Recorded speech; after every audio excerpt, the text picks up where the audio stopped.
अस्सलाम वालेकुम। पेट्रोलियम दुनिया सारी में उसकी कीमतें गिर रही हैं। अभी भी जिस वक्त मैं ये प्रोग्राम स्टार्ट कर रहा हूँ तो ब्रेंट की प्राइसेस 65 पे आ गई हैं। ये चंद ही हफ्ते पहले 90 पे होती थी, फिर नीचे गिरते गिरते 60 तक आई, अभी 65 पे और ये ज़्यादा जल्दी में ऊपर जाने का इम्कान नहीं है। जो टैरिफ वॉर चल रही हैं अमेरिका और चाइना के मबैन, और जो ट्रंप साहब ने पूरी दुनिया में टैरिफ के नाम के ऊपर एक नया फिनोमेना शुरू किया है, उसके बाद मुझे लगता नहीं है कि वो फौरी तौर पर एक तेज़ी के साथ इक़्तिसादी तरक्की होती हुई हमें यूरोप और अमेरिका में नज़र आएगी। कुछ अर्सा एक ऐसा आएगा कि जिसमें वो जमूद वाली कैफियत बरकरार रहेगी, ख़ास तौर पर जब तक ये चाइना के साथ मामलात इनके हल नहीं होते, बेहतरी आने के फौरी तौर पर इम्कानात कम है। तो ऑयल नीचे रहना चाहिए। हमारी हुकूमत ने पहले 50 से 60 किया था कुछ अर्सा पहले, साल डेढ़ साल पहले, फिर 60 से उसको बढ़ा के 70 पे कर दिया पेट्रोलियम लेवी को। ये टैक्सी टैक्स हैं जो हम पेट्रोलियम 1 लीटर के ऊपर टैक्सी टैक्स देते हैं। फिर अब 70 से बढ़ाकर उसको कुछ 80 के करीब ले गए हैं, कोई एक डेढ़ रुपया कम होगा। नाम ये दिया है कि हमने ये जो 8-9 रुपये और बढ़ाए हैं, इसलिए बढ़ाए हैं कि ये पैसा हम बलूचिस्तान पे लगाएंगे। यहाँ एक सवाल ये है वज़ीर आज़म साहब से कि आपने जो पूरी कौम को 25 करोड़ लोगों को रिलीफ मिल सकता था, आपकी इन्फ्लेशन और नीचे जा सकती थी, जिसके नतीजे में आपका पॉलिसी रेट नीचे जा सकता था, तो ये 10-15 अरब रुपए की जो आपने फकी थी ये आप बजट से दे सकते थे। बजट हमारा बहुत बड़ा है, तो 15-20 अरब छोड़ के 100 अरब रुपये आप बलूचिस्तान की तरक्की पे लगाते। कोई मजाका ही नहीं था, लगाना चाहिए था, क्योंकि वहाँ एक जो इकनॉमिक डिप्रीवेशन है ना, वो भी एक बड़ा इशू है। जो लोग पहाड़ों पे चढ़े हुए हैं, कुछ तो वो हैं जो सरहद पार से जिनको मदद मिलती है, पैसा भी मिलता है, बंदूक भी मिलती है। कुछ वो हैं जिनके पास इकनॉमिक अपॉर्चुनिटीज़ नहीं है, उनको पैसा देंगे तो अपॉर्चुनिटीज़ मिल जाएंगी। लेकिन उसके लिए आपको इधर से 10-15 अरब रुपया खींचने की ज़रूरत नहीं थी, बराह रास्त आवाम को रिलीफ मिल सकता था। तो मुझे आपकी ये अप्रोच जो है इसके ऊपर काफ़ी इतराज़ है। पिछले महीने 10 रुपये इसलिए बढ़ाए गए थे कि हमने बिजली की कीमत कम करनी है, तो इधर से पैसा कमाएंगे, बिजली का रेट कम कर देंगे। अब हमने कहा बलूचिस्तान में पैसा लगाना है तो इधर से 10 रुपये और लगा देंगे, उधर से बलूचिस्तान को पैसा दे देंगे। तो नॉट जस्टिफाइबल, हमारी कुछ रैशनल अप्रोच होनी चाहिए।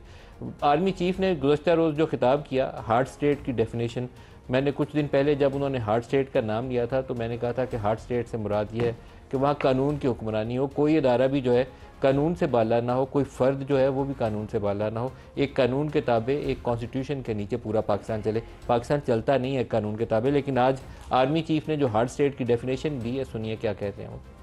And needs to be a hard state, a country whose all institutions, whose all departments, organizations, divisions, allied departments, they are working as per the law, they are fully operational, and everything is being done as per the constitution, is a hard state.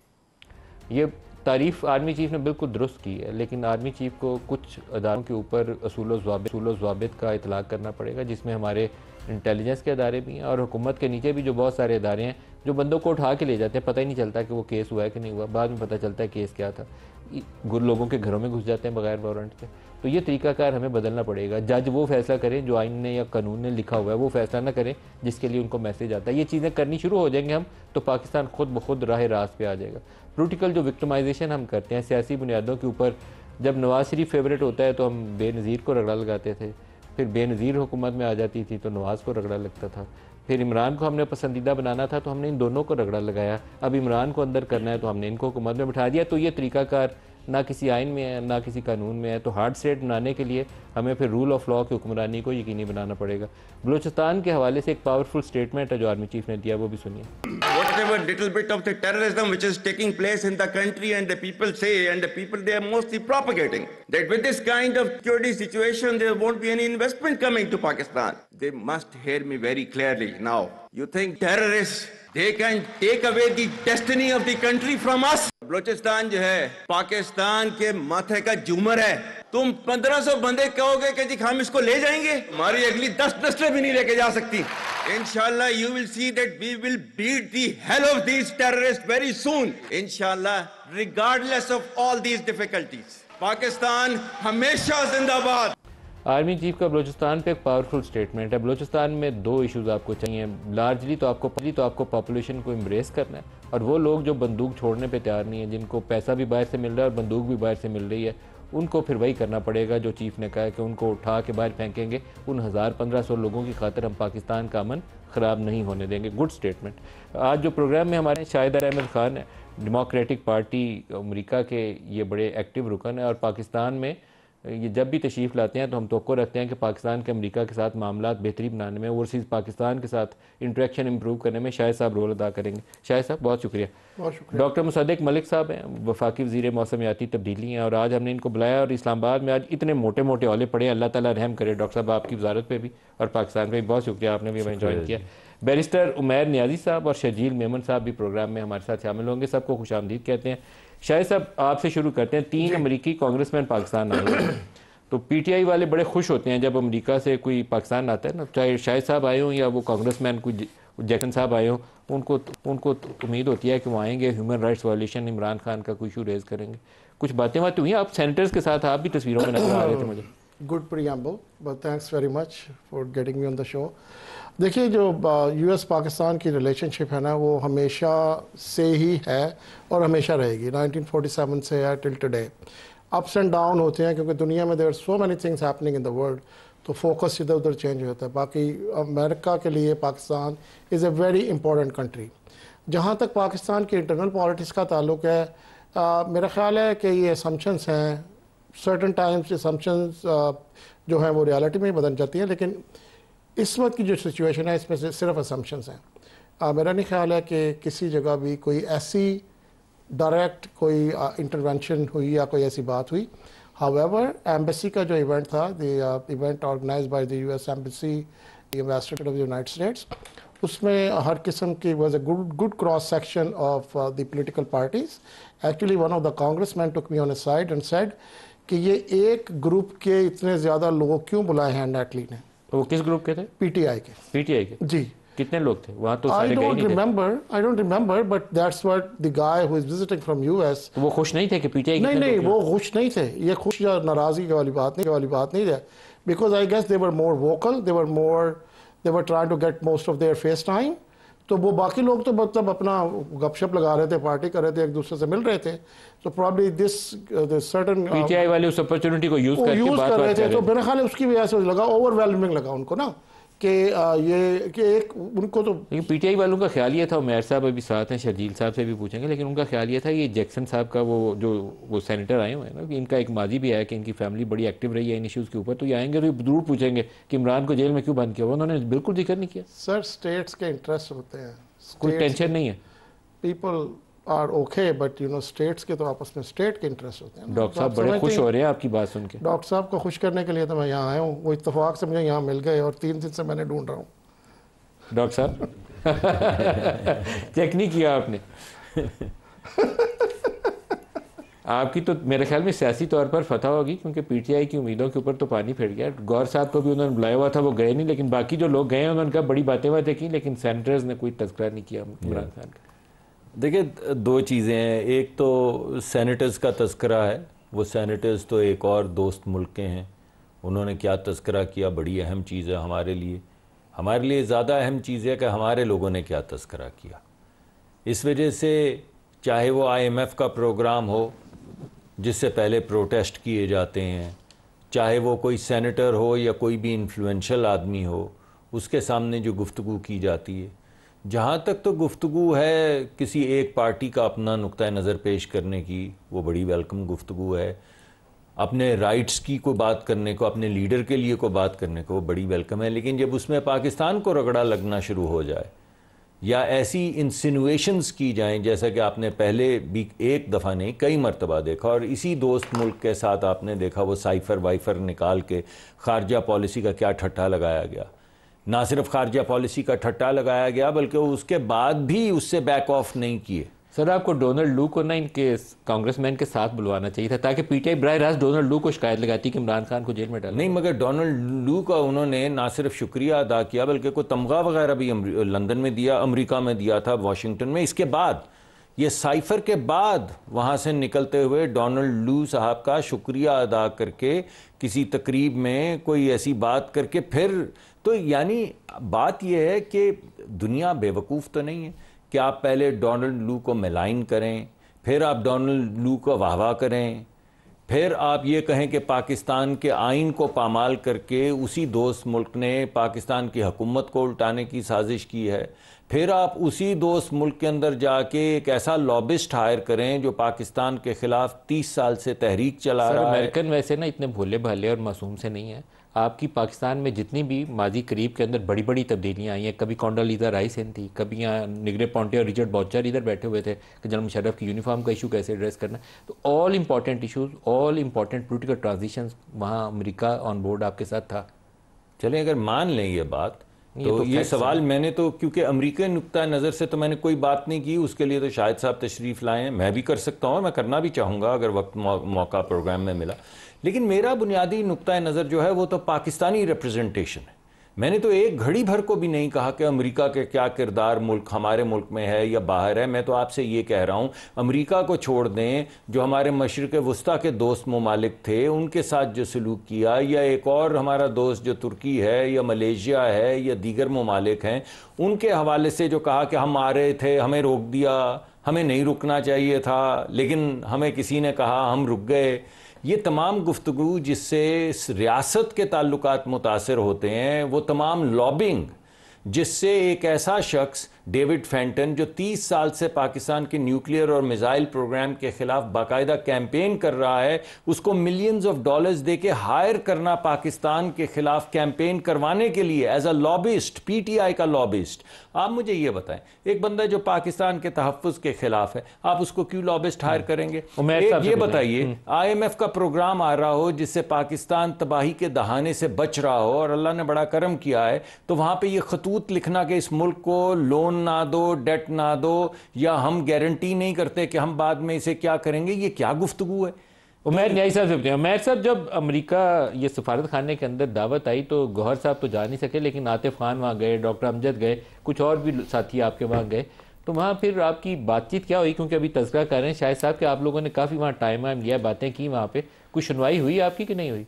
अच्छा जी, जिस तरह से कह रहे हैं ना कि invitation, ना बैरिस्टर गौहर को इनविटेशन था ना और किसी को था, आतिफ खान को इंडिविजुअल आया, एक हमारी तरफ से डॉक्टर अमजद MNA हैं, उनको भी इंडिविजुअल लेवल पे मैसेज आया, वो 2 लोग गए थे। आतिफ खान साहब ने जो अहवाल बताया पार्लिमानी पार्टी की मीटिंग में, वो यही कहा कि 3 सेनेटर उस वक्त मौके पे आए, खड़े खड़े ही उन्होंने अपनी अपनी स्पीचेस की, एंड में इनकी तरफ से एक वज़ीर ने स्पीच की और उसके बाद जो है ना मीटिंग बर्खास्त हो गई। कोई उस तरह की नहीं, कुछ जिस तरह से कह रहे हैं कि इंटरेक्टिव सेशन था, कोई गुफ्तो शनीद वाला, वो नहीं था। और जहाँ तक है कि वो गौहर साहब वाला वो मौके, वो बेसिकली कंफ्यूज करते हैं। एक सेपरेट चाय रखी हुई थी स्पीकर साहब ने, उस स्पीकर साहब की चाय का मैसेज ज़रूर गया हुआ था आमिर डोगर साहब को, वो एक सेपरेट इवेंट था और वो भी बिल्कुल neck of the time and पे बताया, वो मुल्तान में बैठे हुए थे, वो वहाँ से किस तरह से आ सकते थे। तो उस लिहाज से हमारे एंड से उस तरह से कोई पार्टिसिपेशन नहीं थी।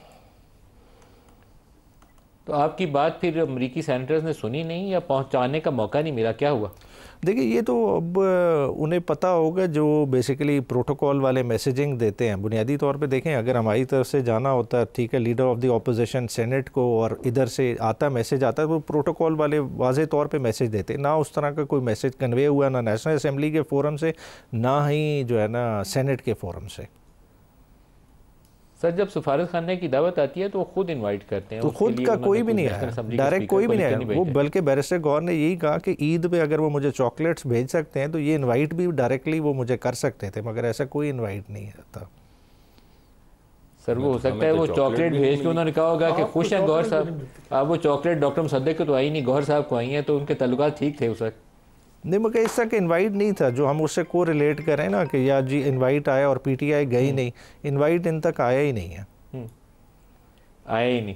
शर्जील मेमन साहब, सर, एक जुल्फ़िकार अली भुट्टो ने किसी ज़माने में एक ख़त लहराया था, और वो ख़त जो था एक धमकी थी उस वक्त के अमरीकी वज़ीर ख़ारजा की, जो उनको आई थी न्यूक्लियर प्रोग्राम के हवाले से। इमरान खान ने एक वैसा ही ख़त अपने नो कॉन्फिडेंस से पहले मार्च के महीने में एक जलसे में लहराया था। उन्होंने कहा ये अमरीकी एक सफारत खाने या साइफ़र का उन्होंने तज़किरा किया, जिसकी बाद में ज़बान अभी तक काबिल बहस है कि वो उसमें क्या लिखा था और क्या नहीं लिखा था। अमेरिका और पाकिस्तान के इस सारे मामले के अंदर आपका क्या तजज़िया है? क्या जो जुल्फ़िकार अली भुट्टो के साथ बाद में हुआ उसमें अमेरिका का रोल था, या अभी जो कुछ इमरान के साथ हुआ इसमें भी अमेरिका का रोल था? बिस्मिल्लाह, शुक्रिया नदीम साहब।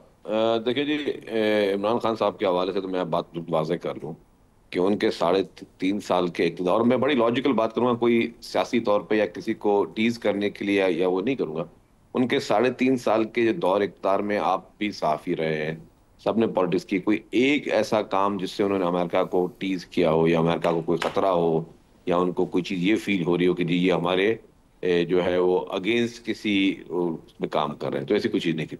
यस, शहीद जुल्फ़िकार अली भुट्टो साहब के बारे में तो यस, जो बड़ा काम था, और कुदरती आज ही मैं सुबह को मुझे किसी ने एक आर्टिकल भेजा था, एक बुक है वो मैं आपके साथ भी शेयर करूंगा, उसमें जो भुट्टो साहब की तरफ से जो सबसे बड़ा थ्रेट यूएस को था वो ये था कि वो मुस्लिम ममालिक की पूरी करेंसी को एक कर रहे थे, जिस तरह यूरो करेंसी है, इस तरीके से वो इस्लामी बैंक भी उन्होंने कहा था कि जी लोग जो है वर्ल्ड बैंक में पैसे जमा ना कराएं और वो पैसे जो हैं सब यहाँ पे जमा होंगे। वो पाकिस्तान में वो बैंक बनती और वो जो मुस्लिम ममालिक की बैंक थी वो गरीब मुस्लिम ममालिक की मदद करती, और और उसमें सब प्रिंसिपली एग्रीड थे। जो मुस्लिम कॉन्फ्रेंस थी लाहौर वाली, उसके बाद उस बहुत बड़े मिशन पे थे, जिसपे उस बुक के उनको थ्रेट भी था शहीद जुल्फ़िकार अली भुट्टो साहब को कि आपके साथ जो है बुरा असर होगा। और फिर बहुत लंबी है, मैं पूरा वो जो मैंने आज वो जो 2 पेजेस पढ़े वो मैं आपके शो पे भी नहीं पढ़ रहा, लेकिन ये मैंने लकीली आज ही मेरे किसी एक दोस्त ने मुझे भेजी है और इट्स वेरी इंटरेस्टिंग। तो खैर, तो भुट्टो साहब की तो एटमी ताकत भी पाकिस्तान को उन्होंने बनाया, वो भी लोगों को पसंद नहीं था, तो वो मुस्लिम ममालिक के लिए वाकई ही वाज लीडर मीन्स कि वो उनकी सोच थी, विजन था। उसके मुकाबले में मुझे कोई एक काम किसी और पॉलिटिकल पार्टी को बता दें जिसने कोई ऐसा काम किया हो जिससे ये हो कि जी इन्होंने कोई किसी भी तो शर्जील साहब, लेकिन आपका तज्जिया क्या है कि जुल्फ़िकार अली भुट्टो की हुकूमत गिराने में जो उस वक्त जनरल ज़िया ने जो काम किया, मार्शल लॉ लगाया, फिर जुल्फ़िकार अली भुट्टो को एक बहुत ही कंट्रोवर्शियल वे में सजाए मौत दी गई और हैंग कर दिया गया, इसके पीछे अमेरिका था, उनका रोल था उनकी हुकूमत गिराने में और यहाँ तक उनकी हैंगिंग तक? नदीम साहब, ये सवाल डेफिनेटली जहाँ तो मेरा तज्जिया तो मुझे लगता है, मैं जरा उस वक्त शायद बहुत ही छोटा था, आई एम 74 बॉर्न, मुझे लगता है। आपको लगता है ये कैसा हुआ है? क्योंकि रिजीम चेंज तो ऐसे ही होती है ना, रिजीम चेंज की मिसालें ऐसे ही हैं। आपको मुझे ज्यादा पता है, लेकिन मैं वही तो बात कर रहा हूँ। देखिए जी, अगर मैं लेट्स सपोज एक शख्स का जी, मैं कहता हूँ जी, आप कहें जी मुझे सिक्योरिटी थ्रेट है, तो आपको वजह पता होगा आपको क्यों सिक्योरिटी थ्रेट है, आपने कोई ऐसा काम किया या आपको सिक्योरिटी थ्रेट है या कोई चीज है। अगर मैं कहूँ मुझे सिक्योरिटी, मैंने कोई काम ही नहीं किया, तो इमरान खान ने उन्होंने कुछ किया ही नहीं ना, मसला ये था। उन्होंने तो सिर्फ एक बहाना बनाया था इमरान खान ने, जिसको उन्होंने बात की कि मुझे एक अमेरिका निकालना चाहते थे। इमरान खान उसको वजीर आजम, उनके पास बड़े पावर्स थे। अगर ये कोई साइफर 1 सेकंड के लिए मानते हैं साइफर ठीक था, तो पहले पता क्या करते हैं, वो उस मुल्क के एम्बेसडर को बुलाते यूएस के, और बुला के दफ्तर खारजा वाले एहतजाज रिकॉर्ड कराते, जो कि डिप्लोमेटिक नॉर्म्स हैं कि जी आप हमारे मुल्क में ये चीज पे आप क्यों इंटरफेयर कर रहे हैं। ना कोई ऐसा एपिसोड हुआ। इनफैक्ट क्या हुआ, उस साइफर के बाद भी उन्होंने, मतलब साइफर का तो उनको पहले पता चल गया था, बकौल उनके जो इस्लामिक कॉन्फ्रेंस इस्लामाबाद में बुली, उसमें भी उन्होंने जो है वहां के डिप्लोमेट्स को बुलाया था। तो ये तो एक अजीब और गरीब बात थी कि ये सिर्फ दिखाने के लिए ये चीज थी। और उसके बाद अगर चलें ठीक है, 1 सेकंड के लिए मान लेते साइफर ठीक था, तो फिर वहां पे वहीं के जो उन्होंने हायर किए लॉबियस्ट, वो क्यों हायर किए, और उसके तो फिर मुख्तलिफ अखबारों में, जरीदों में उस छपा भी है कि अगर आपको पता है कि एक मुल्क आपको हटाना चाह रहा है, फिर आप वहीं के लॉबियस्ट हायर कर। और फिर उसके बाद जब अभी नई रिजीम चेंज यूएस में हुई, तो जितने ये लुडियां मार रहे थे पीटीआई वाले, तो इट इज मतलब ऑब्वियस ना कि मतलब there is no principle. Imran Khan case केस में कोई प्रिंसिपल की कोई लड़ाई नहीं कर सकती। मैं शाहिद साहब से इस पे मेरे ख्याल में थोड़ी सी दरखास्त करते हैं, रोशनी डालें। शाहिद साहब, जो इमरान का विजिट था ना रूस का, इमरान खान का कहना यह था कि उसको बुनियाद बना के जनरल बाजवा भी और अमेरिका ने उनकी हुकूमत गिराई, बाइडन ने गिराई, आपके जो पार्टी है उसने गिराई। ट्रंप से तो उनकी बहुत उम्मीदें थी कि ट्रंप आएंगे तो उनकी रहाई का कोई रास्ता निकलेगा, तो क्या बहुत ख़राब हो गए थे तल्लुकात बाइडन एडमिनिस्ट्रेशन के? इमरान खान के बहुत तंग थे कि डोनाल्ड लू ने कहा कि नहीं, गिराई दो इसकी हुकूमत, तभी तल्लुकात रहेंगे। नदीम साहब, पाकिस्तान एक बहुत इंपॉर्टेंट कंट्री है अमेरिका के लिए, और but there are 194 other countries, there is so much going on in other part of the globe. आप देख ले, Ukraine is happening, Syria is happening, Afghanistan is happening, and there are so many other things which we don't not even aware of. I don't know कहाँ से ये perception आती है कि America का जो प्रेसिडेंट है उसका सिर्फ फोकस पाकिस्तान पर है, कौन पसंद है या कौन पसंद नहीं। There is no truth to it, there is no truth to it. However, अगर कोई वोकल बहुत ज़्यादा होता है, बहुत ज़्यादा बातें करता है अगेंस्ट ए कंट्री, तो डिप्लोमेटिक जो चैनल्स हैं वहाँ से कम्युनिकेशन तो होती है उस बारे की। तो वो तो बहुत कंट्रीज़ में करते हैं, हर जगह होता है ये, अफ्रीकन कंट्रीज़ में भी करते हैं, मिडिल ईस्टर्न कंट्रीज़ में भी करते हैं, and everywhere in the world. तो अमेरिका तो इस एवरी कंट्रीज नेबर। लेकिन अमेरिका इमरान के रूस के विजिट से खुश नहीं था, ये तो शक वाली बात ही नहीं है ना। नहीं, अमेरिका आपके ख्याल में अमेरिका को रूस के विजिट से खुश होना चाहिए था? वो तो हो नहीं सकता ना। बहुत खुश होता है, अगर आप जाते तो बड़े खुश होता है। वो सारी दुनिया एक डायरेक्शन में जा रही है, राइट, आप उनके बिल्कुल अपोजिट डायरेक्शन में जा रहे हैं। यहाँ से आपके कॉलीग भी गए थे उस ट्रिप पे, उनकी बेगम ने रोते हुए फ़ोन किया यहाँ वापस आ जाओ फ़ौरन, कि रास्ते में तुम्हारे जहाज़ पे अटैक ही ना हो जाए। तो I mean it's kind of situation में I don't know, I mean क्या इसमें पॉलिटिकल सेंस थी, क्या पॉलिटिकल इसमें I don't even understand why somebody will do that, but if they did it, तो उसके बाद अगर ये सवाल हो कि अमेरिका खुश था, तो बाकी कौन सा कंट्री खुश हो नहीं सकता ना कोई। Why so? Because world is heading in a different direction and you are going in the opposite direction. Pakistan और अमेरिका के आज के ताल्लुकात कैसे हैं? बहुत अच्छे हैं, बेहतर हो रहे हैं। बेहतर हो रहे हैं, बहुत बेहतर हो रहे हैं। क्या आप देखेंगे बड़ा विजिट भी, Afghanistan another visit is also planned, तो वो तो बहुत बेहतर हो रहे हैं। क्या अफगानिस्तान में अमरीकी मफादात दोबारा या उनके इंटरेस्ट जो हैं इस रीजन में दोबारा रिवाइव हो रहे हैं? देखिए, पहले तो पुल आउट के बाद लगता था कि उन्होंने सारा कुछ डंप कर दिया। नदीम साहब, जहाँ पे जिस रीजन में और जिस कंट्री में इस वक्त क्रिटिकल मिनरल्स हैं, वहाँ पे अमेरिका का बहुत ज़्यादा इंटरेस्ट है। वो तो पाकिस्तान में भी है, अफगानिस्तान में भी है। तो फिर आपने सवाल का जवाब खुद ही दे दिया। तो वो तो लेकिन बगराम एयरबेस लेने की कोशिश कर रहे हैं, ये जो वहाँ पे एक्सट्रीमिस्ट ग्रुप्स हैं उनमें से कोई एक दो को आइडेंटिफाई कर सवाल कर रहे हैं जिनका ना मैं जवाब दे सकता हूँ ना मेरे नॉलेज में है। Bagram airbase I have no idea कि वैसी कोई बात हो रही है। अगर हुई होगी तो म्यूचुअल अंडरस्टैंडिंग से ही होगी ना। कोई भी इस्लामाबाद एयरपोर्ट भी शायद लेना चाह रहे हो, लेकिन वो तो अल्लाह ना करे कि यहाँ लेना चाह रहे हैं। ये तो असम्पशन है ना हमारी, तो वो या भी रोको। अमेरिका से दोस्ती थोड़े फासले से ठीक है, ज्यादा करीब वाली दोस्ती उनसे अच्छी नहीं है। अमेरिका से इस वक्त दुनिया में जो भी कंट्रीज, जितने भी कंट्रीज अपवर्ड ट्रैजेक्टरी पर है ना, उनकी प्रिंसिपल बिजनेस पार्टनरशिप अमेरिका से है। बस ये बात आप समझ लें। और उसमें अगर इकोनॉमिक एम्पावरमेंट होगी, एम्पावर्ड होंगे लोग, तो दुनिया की चीज़ें बदल जाती हैं। वो कंट्री की भी सोच भी बदल जाती है। लोगों को खाने को अच्छा मिलेगा, रहने को अच्छा मिलेगा, तो चीज़ें बदल। तो बिजनेस पार्टनरशिप अगर अमेरिका से नहीं है तो आप कहाँ से रखेंगे बिजनेस? कहाँ क्या करेंगे आप? मुझे ये समझ नहीं आती वाई फासले पर रखने की क्या ज़रूरत है। I think Pakistan should have a extremely good relationship with the US एंड Pakistan have extremely good relationship with other countries as well. क्योंकि वो अगर आप इस तरह से करते रहेंगे तो फॉरेन पॉलिसी को एक डॉक्यूमेंट तो नहीं है ना कि ये फॉरेन पॉलिसी है। फॉरेन पॉलिसी 194 कंट्रीज़ के लिए 194 डॉक्यूमेंट्स होंगे, हर कंट्रीज़ के लिए डिफरेंट होगा। सर, हमारी अमेरिका से बहुत ही कुर्बत वाला ताल्लुक था जब जहाद अफगानिस्तान हो रहा था। जैसे ही सोवियत आर्मी ने यहाँ से पुल आउट किया तो हमारे ऊपर सैंक्शंस लग गई जी। फिर उसके बाद दोबारा जनरल मुशर्रफ के ज़माने में हम फिर फ्रंट लाइन इत्तेहादी बने, मेजर नॉन नेटो एलाई बने। उसके बाद फिर हमारे साथ क्या अंजाम हुआ, तो हमारी रिलेशनशिप ऐसी है, वो ट्रांजैक्शनल रिलेशन रखता है वाशिंगटन। तो आप भी ट्रांजैक्शनल रखें ना। अब इसमें कौन सी ऐसी बात है? देखिए, हर एक कंट्री का अपना एक नैरेटिव है। ये आपका नैरेटिव है ना। अगर हम वहाँ से आप पूछेंगे तो वो डिफरेंट नैरेटिव है। वो कहते हैं हमने तो इसलिए मदद की थी पाकिस्तान की कि रेड आर्मी तो रुकती नहीं है, तो वो उन्होंने अफगानिस्तान के बॉर्डर पर नहीं रुकना था, उन्होंने आगे आ जाना था पाकिस्तान में। वो तो उनको हमने पाकिस्तान की हेल्प की है। देखिए, नैरेटिव तो अपना अपना कंट्रीज का अपना नैरेटिव है ना। आप कुछ और कहेंगे, वो कुछ और कहेंगे, it doesn't matter. It was a mutual understanding and they work together and they did well. जो चीज़ पाकिस्तान के मफाद में हो हमें उसको सामने बनाने चाहिए। पाकिस्तान मफाद में नहीं है कि रशिया जो है उसने कोयटा टेक ओवर नहीं कर लिया या और कंट्री। आई मीन पाकिस्तान मफाद में नहीं है ये। लेकिन वो अमेरिका हमारा कैसा दोस्त था कि एबटाबाद उसने रेड कर दी, जबकि हम उसके अलाई बने हुए थे, हम उसके साथ मिलकर काम कर रहे थे। एबटाबाद रेड पाकिस्तान पे हमला हुआ था ना। अमेरिका को ब्रेक ले लेगी, हमारे साथ रहेगा, ब्रेक ले ले, हमारे साथ रहेगा। प्रोग्राम में दोबारा खुशामदीद कहते हैं। डॉक्टर मुसद्दिक मलिक साहब, अभी कुछ पाकिस्तानी जो अमेरिका में मुकीम है वो भी इमरान की रिहाई के लिए काफ़ी एक्टिव हैं। वो नवंबर में भी कोशिश कर रहे थे, अभी भी कोशिश कर रहे हैं। तो क्या सियासी तस्फिया मुमकिन नहीं है कि हम अमेरिका शिका और बाकियों की तरफ देख रहे होते हैं? आप खुद भी तो तस्फिया कर सकते हैं। पहले मैं एक बात, आपकी पुरानी बात जो चल रही थी, एक तो शाहिद साहब खान साहब रंगे हाथों पकड़े गए। इन्होंने कहा वहाँ बहुत शोर डाल रहे थे PTI वाले। न्याजी साहब ने बताया वहाँ पे तो बात ही कोई नहीं हुई किसी के साथ। तो ये तो अब आप इनसे पूछेंगे कि ये क्यों ये रंगे हाथों इन्होंने ऐसा। PTI के दो बंदों का तो हमें पता है कि वो अमजद खान और आतिफ खान दोनों वहाँ थे, डॉक्टर अमजद और आतिफ खान वहाँ थे, उसके अलावा भी कोई था पीछे? देखिए मेरे फवाद साहब थे, फवाद साहब क्योंकि हमारे दोस्त हैं तो उनको तो बहुत अच्छी तरह पहचानता हूँ। एक उनकी शक्ल से मिलते जुलते उनके भाई हैं फैसल, वो भी वहाँ थे। और मुझे नहीं पता, आई डोंट रिमेंबर, ये जिन लोगों के आपने नाम लिए हैं मैंने जानता नहीं हूँ। मैं तो आपको ये कह रहा हूँ कि फवाद और उसके भाई को पीटीआई ऑन नहीं करती ना, वो कहते हैं पीटीआई नहीं, मगर कांग्रेस मैं ये नहीं कह सकता एक ही पार्टी की इतने नहीं, तो आपके ख्याल में वो क्या कन्वर्सेशन कर रहे हैं कांग्रेसमैन से? मुझे क्या पता।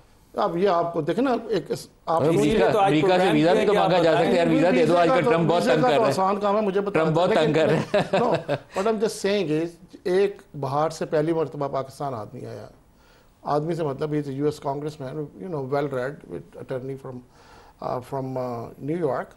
अगर वो मुझसे पूछता है कोने में ले जाकर कि यार ये सर्टन ग्रुप जो है उसकी डोमिनेंट लगती है, इसको तो एम्बेसडर से पूछो इन सबको क्यों बुलाया हुआ है, तो वो ये मेरा नहीं ख्याल है नंबर्स की बात है, मेरा ख्याल है कि जो भी उनमें से थे, हो सकता है ये दो लोगों का जिन्होंने आपको नाम लिया मैं इनको जानता नहीं हूँ, पहचानता भी नहीं हूँ, तो हो सकता है वो उनसे लेकर बात करें। अमेरिकी सेनेटरों को इमरान खान का तज़किरा करना चाहिए था, उन्होंने क्यों नहीं किया? बड़े पॉपुलर लीडर है आपके सेनेटर्स आए थे, इमरान खान बहुत पॉपुलर लीडर है, तो उन्होंने जिक्र क्यों नहीं किया? मुझे सरप्राइज हुआ आपकी इस बात से।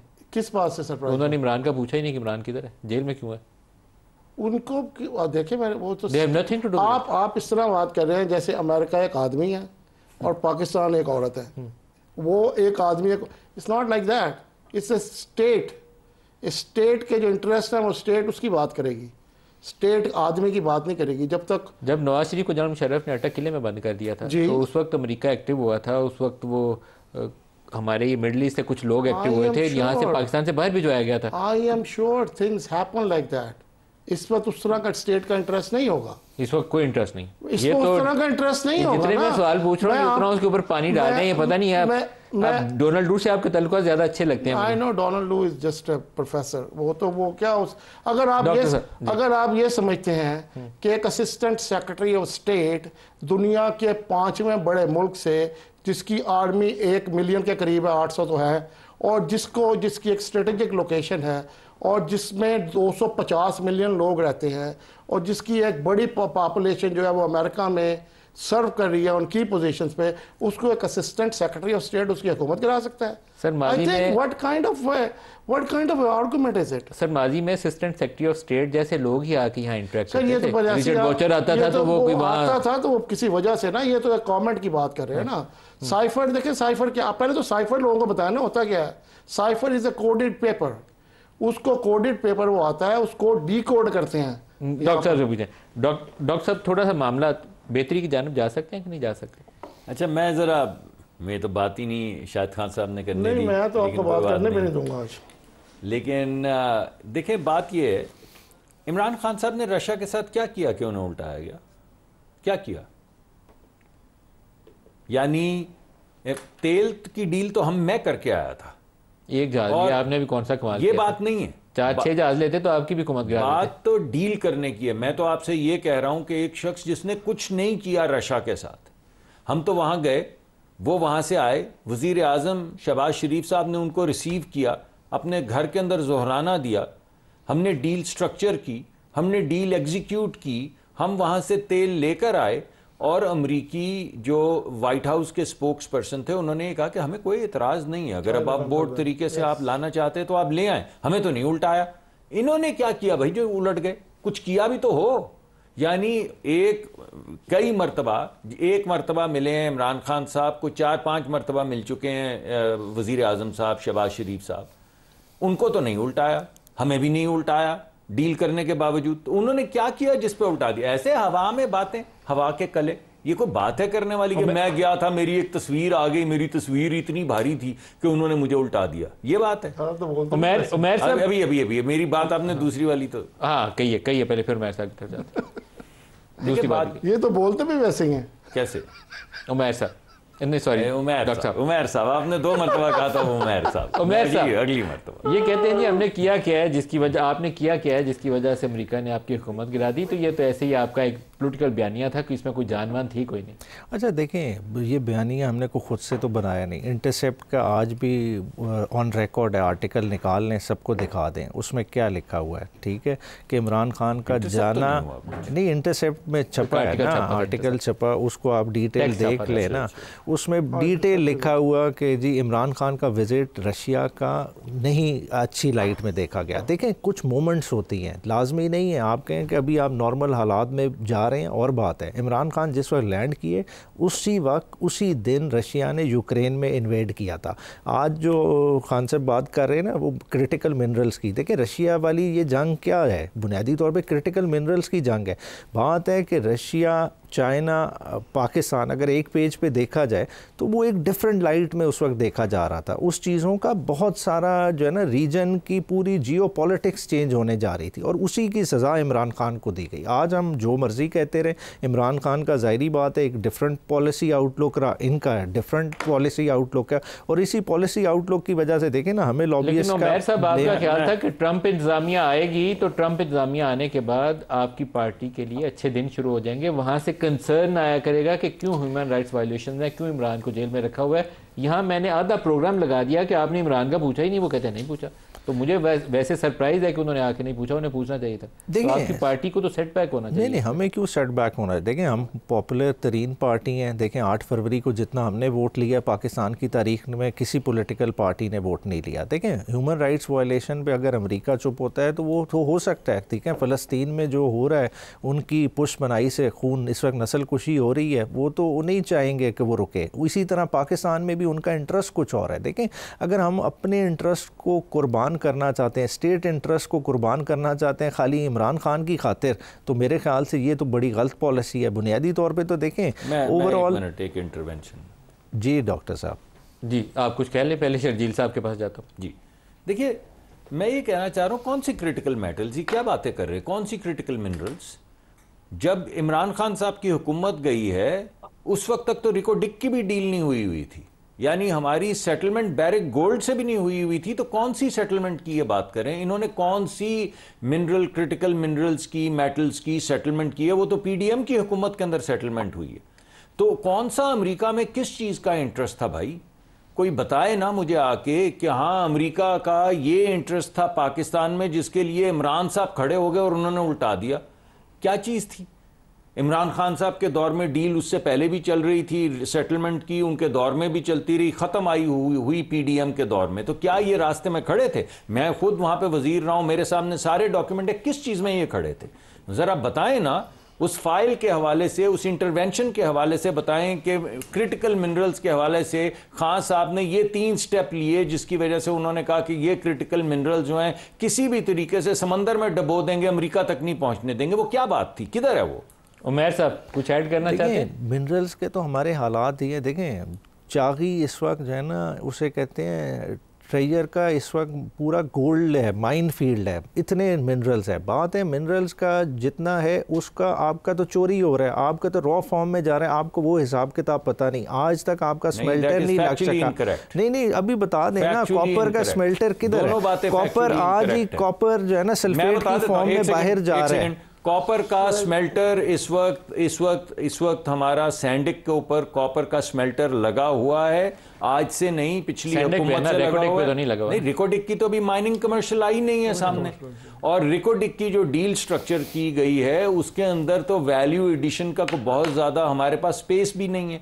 लेकिन जो असल बात है वो ये है कि स्मेल्टिंग तो हो रही है। अब ये बात गलत कह रहे हैं, फैक्चुअली ठीक नहीं है। पाकिस्तान से कोई रॉ जो वो मट्टी है वो नहीं जा रही है, या प्रोसेस्ड जाता है कॉपर और या स्मेल्टेड कॉपर जाता है। सारे ऑर्नामेंटल स्टोन्स जा रहे हैं पाकिस्तान से 9% पे, और प्रोसेस जो है वो 70-80% पे शर्जील साहब को शामिल कर लें। शर्जील साहब ये काफ़ी बड़े सियासी तनाज़ात हैं, हमें हल चाहिए इसका। अभी तो बल्कि मैं देखता हूँ कि आपकी जो सिंध हुकूमत है और पीपल्स पार्टी है दोनों बहुत वोकल हैं नहरों वाले इशू पे भी। तो हम सियासी जो टकराव वाली चीज़ें हैं उनको समेटने की कोशिश नहीं कर रहे, बल्कि टकराव हमारा बढ़ रहा है। Is it good for Pakistan? बिल्कुल जी नदीम साहब, ये चीज़ें बेहतर नहीं है और हम चाहते हैं कि सारे जितने भी इश्यूज हैं वो सारे रिजॉल्व हों और उस पर बातचीत हो। और मैं समझता हूँ कि बातचीत के जरिए ही ये मैटर रिजॉल्व होंगे तो एक कौम के लिए बचा होगा, वरना ये मजीद कंफ्यूजन बढ़ती जाएंगी।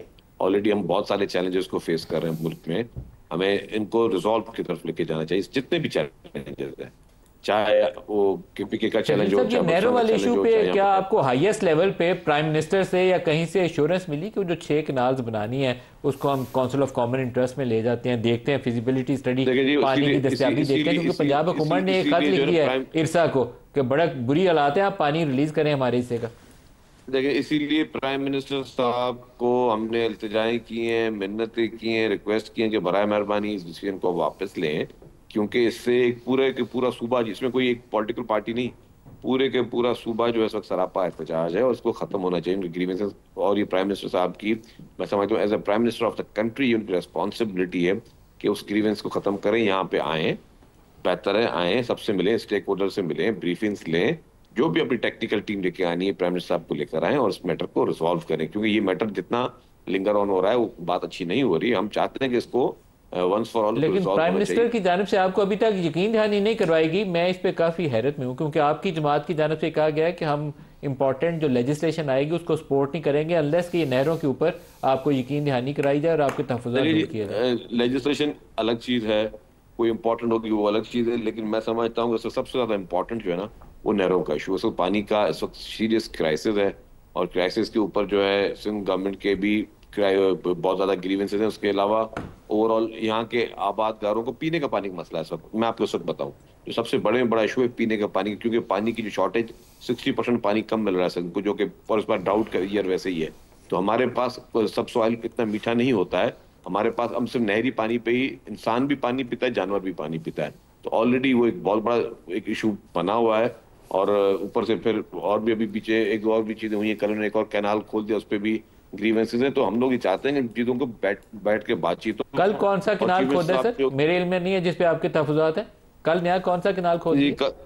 कल टीपी कैनाल जो है इन्होंने एक वो नहीं, वो अकॉर्ड वाटर अकॉर्ड के हिसाब से इनको नहीं खोलना चाहिए था, जिसपे सिंध गवर्नमेंट ने इनको 2 लेटर्स भी लिखे हैं, तो वो आपने भी नहीं खोलना चाहिए था, वो उन्होंने खोला। तो मतलब कहने का मकसद ये है नदीम साहब कि ये सारी चीजें जो है ना, ये सबके मुश्तरका मफाद में फैसले किए जाएं और सबको सूबों को आपस में लेकर चला जाए, क्योंकि हम ये चाहते हैं कि ये सारे मैटर रिजॉल्व हों। इस वक्त हमारा मुल्क जो है ना वो ये अफोर्ड नहीं कर सकता कि रोज नए हम इशू शुरू करते हैं। हम लोगों को रिजॉल्व करें। इनफैक्ट आपने से पहले बात की कि जी आपने मुसद्दिक मलिक साहब को कहा कि पीटीआई का, मैं हम कहते हैं सारे मैटर रिजॉल्व होने चाहिए।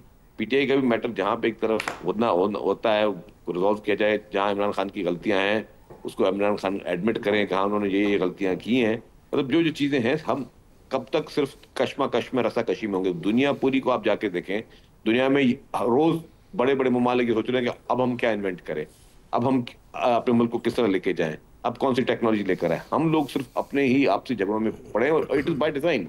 आपसी झगड़े हमारे काफी ऐसे आपसी झगड़े हैं जो कि बाय डिजाइन, जहाँ पे अब अगर बलूचिस्तान में दहशतगर्दी के वाकयात है, खैबर पख्तूनख्वा में दहशतगर्दी के वाकयात हैं, तो वहाँ इंटरनेशनल फोर्सेज हैं या हमारे दुश्मन ममालिक वो उनको फंड करें, वो फाइनेंस करें कि हमारा मुल्क डिस्टेबलाइज रहे। कुछ हमारी अपनी गलतियां हैं, तो जहाँ पे अपनी गलतियां हैं उनको तो हम पहले रिजॉल्व करें। जहाँ पे हमारे बाहर के जहाँ पे इशूज है, तो हम सब मिलकर एक मजबूत कौम बन के उन दहशतगर्दों से, उन दुश्मन ममालिक से हम लड़ें। तो हमें उनको भी देखना है और अपने मुल्क को भी आगे लेके जाना है ना। तो ये एक संजीदा किस्म के हर टॉपिक को लेके जाया जाए। मुसद्दिक साहब, एक सिर्फ लाइन में आप दे रहे हैं, फिर शाहिद साहब से क्लोजिंग रिमार्क्स ले लें। ये नहरों वाले इशू पे सीसीआई में जाना चाहिए, हम क्यों बिलावजह इस चीज़ को? देखिए, मैं तो इससे पहले मेरी जिम्मेदारी पानी के हवाले से थी और मैंने जो हमारे वज़ीर हैं सिंध हुकूमत के इरिगेशन के, मैंने उनको यकीन दहानी करवाई थी और फ्लोर ऑफ द हाउस पे भी यकीन दहानी करवाई 2 चीज़ों की। एक कि हम आपस में इसको रिजॉल्व करके एक दूसरे को साथ लेकर चलेंगे, कोई ऐसा यूनिलैटरल फैसला नहीं करेंगे जिससे किसी भी सूबे का दिल दुखे। हकीकत क्या है उसको छोड़िए। दूसरी बात जो मैंने कही थी वो ये कही थी कि देखिए, वफाकी हुकूमत का उस मुआहदे के तहत भी और वफाकी हुकूमत का 18वीं तरमीम के बाद भी वाहिद जो जुरिस्डिक्शन है वो ये है कि हर सूबे को उसके हिस्से का पानी मिले, बस। कौन सूबा, कौन सी खाई, कौन सा खाला, कौन सी नहर, कौन सी दरिया किस इलाके को सिराब करता है, किस इलाके को नहीं करता है, कहाँ पे प्रोडक्टिव तरीके से उसी पानी से 3 गुना ज़्यादा फसल उगाता है, कहाँ पे फ्लड इरिगेशन करता है, ये तमाम फैसले जो हैं अब सूबों के पास हैं। आपका कहना है सूबों को ऑन बोर्ड लेकर फैसला किया, सूबों को ऑन बोर्ड लेकर फैसला करेंगे हर सूरत, और उस अकॉर्ड के तहत हम बिल्कुल उसके ताबे हैं, आइन के भी ताबे हैं, उस अकॉर्ड के भी ताबे हैं, और उसकी मुताबिक से चलेंगे और पीपल्स पार्टी को साथ लेकर। शायद साहब जो इस पूरे प्रोग्राम में बार बार तज़किरा आता रहा है ये रेयर अर्थ का कि अमेरिका का उसमें बड़ा मफाद है। रेकोडेक हमारे पास एक बहुत बड़ा नहीं है इस वक्त। देखिए जो सिलिकॉन जो दुनिया जो है ना वो एआई की तरफ जा रहे थे। AI needs copper and copper needs AI, तो वो तो ज़रूरत है। चाइना ने बहुत सारी जो माइंस हैं इसमें अफ्रीका में वो सारी उन्होंने ख़रीद ली हैं, तो हो सकता है कंट्रीज भी खरीद ली हैं बहुत सारी। तो अमेरिका इसमें पीछे रह गया। आई डोंट नो श्रीलंका, ये तो बड़ा आपका बोस्टोनियन व्यू है दुनिया का। नो दे बॉट, अब मेरी बारी है। उनका इन्फ्लुएंस बढ़ गया उन ममालिक में, influence. So they bought the part of Sri Lanka as well, right? Reko Diq में उनका इंटरेस्ट, आपका इंटरेस्ट नहीं, पहले मेरी बात सुनो, मेरी बात तो सुने ना, मेरी बात सुनो। ये अमेरिकी प्रिज्म से देख रहे हैं, बहुत ज्यादा हालांकि है अमेरिकी प्रिज्म से। मैं ये कह रहा हूँ कि देखिए जो बहुत सारी जो अमेरिका पीछे रह गया ना इसमें, सिलिकॉन जो जितने भी रेकोडेक पे क्लोजिंग रिमार्क्स, रेकोडेक में अमेरिका का इंटरेस्ट है, रेकोडेक के अलावा भी अमेरिका का इंटरेस्ट है। कहाँ पर? और जो बलोचिस्तान में मिनरल्स हैं, there is a survey is already going on with the help of the government of Pakistan. There is an aerial survey going on and this is happening. So American companies यहाँ आएंगी तो सुकून भी थोड़ा सा होगा ना। अभी जो बदअबनिया में तो उस पर भी शक है कि आपका असला बंदूकें चल रही हैं। अभी गाड़ी वाले वाकई में वाशिंगटन पोस्ट की असला। कोशिश ये करनी चाहिए, आपको रिस्पॉन्सिबल आदमी है और आपको लोग देखते हैं और आपका पॉइंट ऑफ व्यू सुनते हैं। इस वक्त गवर्नमेंट ऑफ पाकिस्तान को ये कोशिश करनी चाहिए कि अमेरिकन इन्वेस्टमेंट्स इस कंट्री में आएँ और माइंस एंड मिनरल में हम ज़्यादा आएँ, क्योंकि फिर इलाका में सुकून हो जाएगा और जो भी पाकिस्तान को जो मिलेगा। अब देखिए यहाँ की अगर लोगों की इकोनॉमिक कंडीशन बेहतर हो जाए तो मतलब उसमें किसी को क्या एतराज़ है? एफडीआई आनी चाहिए, लेकिन ये इन्होंने कहा है, इनका जुमला कुछ ट्रम्प से मिलता जुलता है। उन्होंने कहा यूक्रेन में हम जाएंगे ना वो रेयर अर्थ में और मिनरल्स में, तो वहाँ पे रूस हमला नहीं करेगा। अल्लाह करे रहम करे। साहब ये बात होनी शुरू हुई है, इससे पहले तो बात तो ये कब से हो रही है। ये जो ट्रम्प साहब ने ये कहानी बनाई है ना कि ये रेयर अर्थ की और मिनरल्स की, ये उसके बाद दुनिया में ये कॉन्वर्सेशन शुरू हुई है। शायद अहमद खान, डॉक्टर मुसद्दिक मलिक, बैरिस्टर उमैर नियाज़ी साहब, शर्जील मेमन साहब, सबका शुक्रिया। आज के लिए इतना इजाज़त दीजिए। अल्लाह हाफ़िज़।